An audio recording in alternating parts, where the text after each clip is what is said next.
Major Palantir partner shows up in a Bloomberg headlines for getting raided by the FBI. But please just read a little bit more than that and go past the headlines. And of course, at the same time, we get several million shares sold by Peter Thiel to add to the pot. So, really quick on that first, we get a transaction for around $280 million sale of Palantir's shares from Peter Thiel.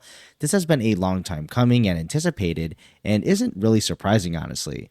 We'll see if any of his other holding companies under the Mithril name will also disclose sales in the near future. Now, as a major shareholder, though, people definitely pay attention to when the sell transactions come from Peter Thiel, and I'd say even more so than Alex Karp. Now, for the FBI raid story, software distributor for the government, Caresoft, showed up on a not so flattering headline. And if this name sounds familiar, we've had several press releases from Palantir regarding their expansion of partnership with them in distributing their Apollo product, as well as geographically helping them break into Canada. So definitely a crucial partnership when it comes to the government side of their business, especially for the smaller locales. But released from Bloomberg today, the FBI actually raided their Washington area offices, where the FBI and Defense Criminal Investigative Services agents were seen at the headquarters collecting evidence. Employees were notified of the raid internally, but obviously they anonymously let Bloomberg know about this.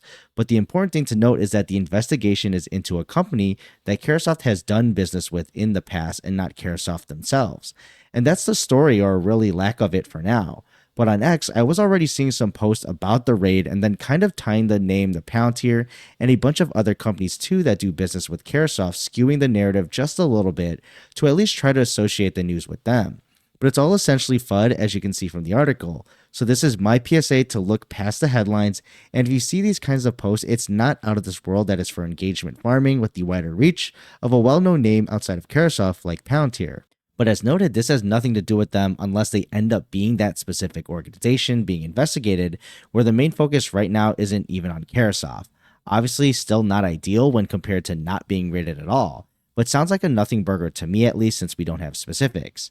And it's been a while since since maybe the NHS FDB contract dealing with FUD, but right now it feels like Palantir is kind of on top of the world with a lot of positive press lately. But that doesn't mean a hit piece isn't in the works, or a disinformation campaign being planned, or even little jabs like this that attempt to at least muddy the waters around the company that can be quite polarizing. And technically, this is under their risk, always included in their earnings around third parties that they work with. There can be unforeseen events that happen not necessarily because of Palantir's doing, but rather someone they are associated with and work with. Thankfully, this doesn't seem to be the case, but it's just something to be aware of as a possibility. So that's just my 2 cents for now, but let me know your thoughts below, and I'll see you in the next video.